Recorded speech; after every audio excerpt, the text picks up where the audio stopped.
You are listening to In Conversation with Jennie and Mark. Well, hello everybody. I am the Reverend Mark Adams from St Margaret's Church, Barking. And I am the Reverend Jennie Adams from Holy Trinity, Prince Consort Road, South Kensington. And Welcome. this is In Conversation with Jennie and Mark. It is. That's what we're doing, isn't it, Jennie? That's what we're doing. It Yeah. is. I have coffee at the ready. Yeah, We are we've got going to talk coffee. about this Sunday's Bible. We're ready to talk about the apocalypse. The end of the Yes, world. the apocalypse. Yes, Let's so this read Sunday's it Bible then, reading, shall we? we're Let's do it. we're getting into the whole pre-Advent time. Yeah, the Sundays before Advent. So this is where we get into these kind of passages towards the end of the Gospels generally. So, Jennie, you're going to read it? We're reading from verse 5 to 19, I believe. Okay, Luke 21, yes, 5 to 19. Yes, there it is.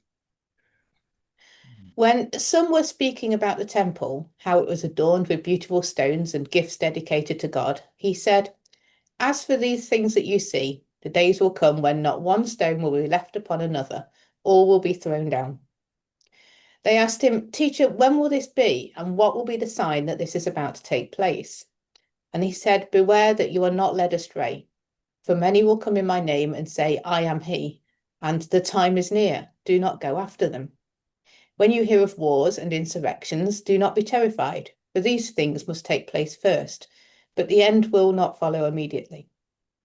Then he said to them, "Nation will rise against nation, and kingdom against king. No, and kingdom against kingdom. There'll be great earthquakes, and in various places famines and plagues, and there'll be dreadful portents and great signs from heaven. But before all this occurs, they will arrest you and persecute you. They will hand you over to synagogues and prisons, and you'll be brought before kings and governors because of my name. This will give you an opportunity to testify. So make up your minds not to prepare your defense in advance, but I will give you words and a wisdom that none of your opponents will be able to withstand or contradict. You'll be betrayed even by parents and brothers, by relatives and friends, and they'll put some of you to death. You'll be hated by all because of my name, but not a hair of your head will perish. By your endurance, you will gain your souls. Oh, thank you. Well, cheery. So then, I have news. I think it's happening. It's happening now. And you know why? Why? Because about 3 weeks ago, mid-sermon, somebody entered my church with a massive great poster, which I couldn't read, it was too detailed, and came all the way up the aisle shouting that he was the light and he had come. So, I mean, I've heard it. I've heard the sign. Did you stop the service and say, "Excellent, welcome. We're pleased to welcome you here, the light," and Something like that.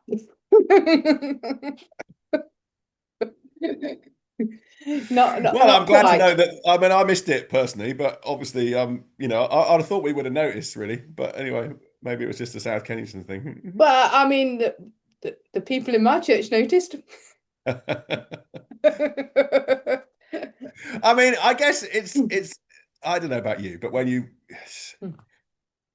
what am I going to say? It's when you turn up these passages, you think, "Oh no, what am I going to do? What am I going to do with What this? am I going to say? What am I going to say? What do you?" Um, But is that your reaction?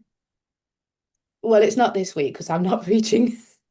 Okay, well, that's helpful. If you were preaching, would that be your reaction? It is normally my reaction. Not Yeah. least because I have kind of one sermon on it, but it comes round every year, and I always feel there's A bit only a like certain Christmas. amount you can say.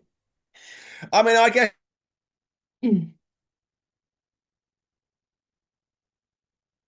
fall into two camps within the church, don't we, all Christians, that we either love these passages, live all our time in them, this is our meat and drink, or Yeah. we kind of ignore them, pretend they're not there. The lectionary throws them up once a year, and we think, "Oh, I better engage with them then, I suppose, because the lectionary's telling me to." Do you think that's fair?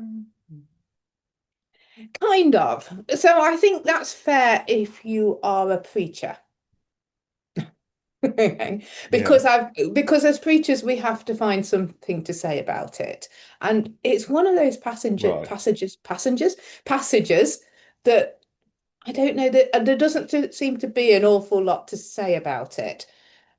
But on a personal level, I actually like the rhythm of the church year and how this comes round ready before Christ the King. So it completes the year, Christ the King, he's coming back, and then we start again in Advent. And I really like And that what happens if rhythm you're not a of preacher? when lives. What happens if you're not a preacher? Pardon? What happens if you're not a preacher and you're engaging this? That sort Well, of I think dichotomy in a sense that's what starts. I'm saying. I think I quite like the rhythm. I'm not sure that I would see it in the same way. I think that, oh my word, what is Right. that? Is because we're trying to find something to say about it. I think as a passage and as the rhythm of the lectionary, I really love it. And I love the fact that we're reminded that, there will be an end, that Jesus is going to return, because I think sometimes we do gloss Yeah. over that, those of us who aren't living in it all the time. I mean, I I think suppose it's like, we I mean, we I'm being spend a honest lot of about time saying my Jesus is reaction. lovely and we should be nice. Mm. Yes. I guess But I mean, I'm just wondering, even as I'm slightly talking against myself, really, but why do I have the reaction? Why do maybe some other people listening have that reaction when we see this? Is that because essentially Mm. I actually live quite a comfortable life and I don't really want it to be upended? But if you are not living a comfortable life and you are crying out for justice, then you're desperate for the Lord to kind of intervene and say, yeah, this is going to come to an end. I mean, yeah, I mean, I have definitely said this before, that there have been moments where, like, somebody is shouting at me, and I've prayed, well, Lord, now would be a good time to come back. Now would be a great time to just kind of do it. You I know, mean, uh, yeah. I guess the other I, interesting thing is, go on, yeah, sorry, go yeah. on. Well, I was going to say the other interesting thing is that this kind of ideas of wars and rumors of wars. I mean, we're kind of seen to be in another one of those cycles in history, which sort of seem to move over decades, where we're back I think into we are living in end times. I just don't think end times are very short. right. Well, yeah, okay, I think you can look at that and you can say we are living in end times. yes, Um, but I don't think end times is necessarily 10 years. Um, yes, okay. So it could happen and today. It you could could be. also say that end times are between Jesus's resurrection and his coming again, and they're Well, all that's end what I times. think in one sense. I think that is what I think. I think that is, Yeah. Yeah, we are living. I am. I mean, I'm excited for his return. But yeah, I think it would be. I mean, we're supposed to be excited for his return, aren't I we? am excited. I think. Um, yeah, it'll be amazing. It goes with all this other. I guess the difficulty is that it has become associated with, well, I don't know, Well, the prank people that come into church meetings people and that come decide into that. church and say I am the light, and so and it's hard to, and you think, oh, I don't want to be that, I don't want to sound like that, you know. No, but yes, and I think that's the danger, isn't it? Because then we seem to not ever mention Jesus' return, and I can see that a lot in funerals. Mm, I mean, admittedly, we don't know what happens after death, do we? But mm. we are supposed to rest in peace and rise Yes, in glory. And we yes, often miss out the resting in peace. yes, yes, In our, yeah, well, what we say as well. I mean, we don't tend to kind of go, we're resting in peace until the Jesus's return.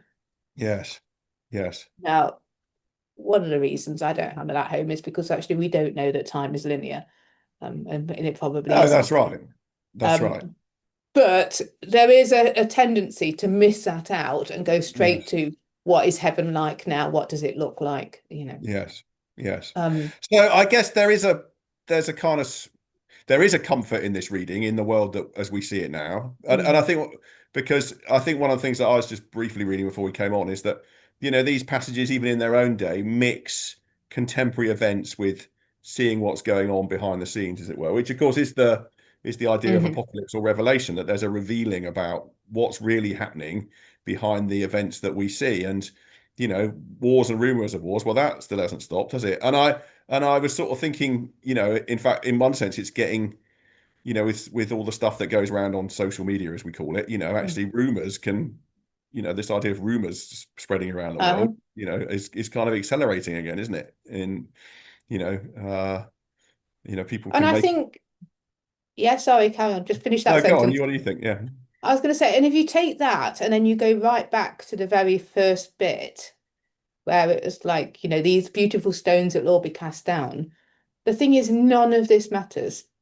None of it matters compared to what is coming next. Mm, Um, mm. and it could be really terrible. There could be rumors. You could be all sorts of horrible things are going to happen to you. All those sort of things. None of it matters compared to the beauty of what's going to come next. Yes. Um, Yes. and I like that. No, that is exciting. You're right. Yeah. It is I think even exciting. in my comfortable life, it's not always completely comfortable. I think No, that's still quite hopeful. Yeah. no, no, that's right. Yeah. And I think, it is a fascinating opening verse, isn't it? Look at this, you can see that they're all kind of like starstruck tourists coming to Jerusalem, and a bit like me might be going Yeah. to, Yeah. I don't know. I mean, you could say Well, when they Westminster walk Abbey, into Holy Trinity, to be but honest. yeah, or you could even say something like, going up the Empire State Building, or Mm. whatever. It will all. This is not permanent. You think this is permanent, but it's not permanent. It's gonna. Yeah. No, and it is, yeah, there are two ways I can see that, because I mean, Holy Trinity is an absolutely beautiful church. So people do walk in and say, wow. Um, but it's interesting if I told them that it might not be there forever. I mean, it's horrified. Well, it's just a building. Yeah, I mean, it is a beautiful building, but it's not the Yes. only beautiful And building. St Margaret's likewise. It's a very Yeah, ancient building. absolutely. It's a beautiful building. There's no reason why This is it should have to stand forever. Um, uh, Yeah, and then we so come on. Yeah, yeah, we come on people to are other very interesting attached to conversations. the buildings, and it's interesting that they were then as well, even in the beautiful buildings and things that happened. Yes, but it's also what the building symbolizes as well, isn't it? And it might be what, that, I mean, certainly in Jesus' day, the temple symbolized God's presence, God's commitment to the nation, to Israel. Yeah. Yes, and So for it's Jesus yeah. to say it's going to be torn down, Actually, as I say that, we shouldn't fall into the danger of comparing the temple to a church either, because the temple was something much more no, significant than a church no, that's building, right. much more significant. Yeah, yeah, yeah, So, but I was yeah. kind of going for beauty rather than No, I think significance there. it's all a valid, Mm, it's all interesting mm, things to reflect on, isn't it? So it's going to be tough, mm. basically. It's a kind of, it's a sort of Churchillian kind of comfort, isn't it? We'll fight them on it's going to be tough. We're going to steel ourselves We'll for fight them it. on the pews. We'll fight them on the pews, yeah. Um, yeah, it is. I think it already is tough for a lot of people. I don't know that it's going to be tough. I think this is now. Mm, Um, but I think the overriding message I would take from it is none of it matters. None of this mm, matters. mm. In the long run, But how we sort of, live matters, right?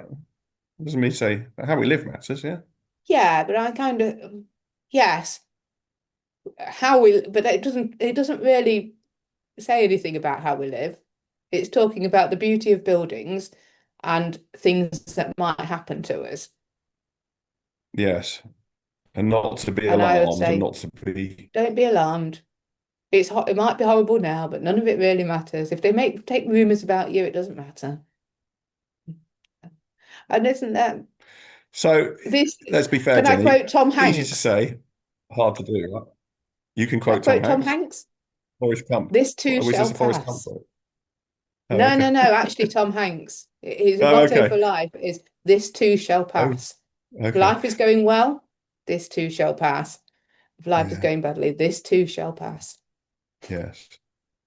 Mm. But with a hope within that of that Mm. Christ has got this, that Oh It yeah, really we've is got going to be okay in the end. And if it's not okay, it's not the end, to quote another film. Best exotic marigold hotel. I mean, let's go for it. Why couldn't we do that? You got the mug. Quality. I haven't got the mug today. I've got the red one. No, I know. We got the mug in the cupboard. Actually, it's not been an interesting opening line, wouldn't it? Mhm. It's actually an interesting opening line to take that if because it's there's always more to Yes. happen. It's not the end, but there will be the end, and then it will be okay. It's the kind of the Christian take on that on the best exotic Marigold So Hotel.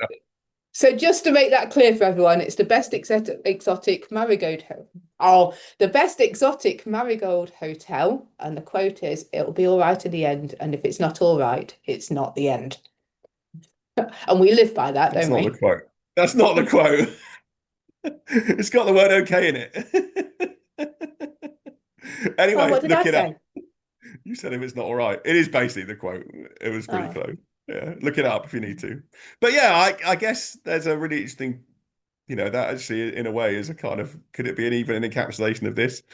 It is gonna be okay in the end. It's gonna be bumpy on the way. Don't be surprised that it's bumpy now. And let's face it, it is bumpy now. It is bumpy, Mhm. and those things that we And pass I security. think, to be honest, we could wrap it up there. That's basic. That is the basic message of it, That's isn't the it? basic message, isn't it? That's the basic message. So anyway, all the best if you're looking at that this weekend. We've got a gift day in St Margaret's on Sunday, so I'm working out what I'm going to do within that and preaching and stuff. But and you're not preaching anyway, but I'm we not will preaching be this back week. next week to Mm. continue looking at some more passages together. So thank you so much for listening. And remember, I can't remember what the phrase is now. If it's not okay, everything will be okay in the end. If it's not okay, it's not the end. There we are. That's our thought for the day. Thanks all. Bye bye. Thanks, everybody. Take care. Bye-bye. Thank you for listening to In Conversation with Jennie and Mark. Please subscribe for more episodes on all the usual podcast platforms.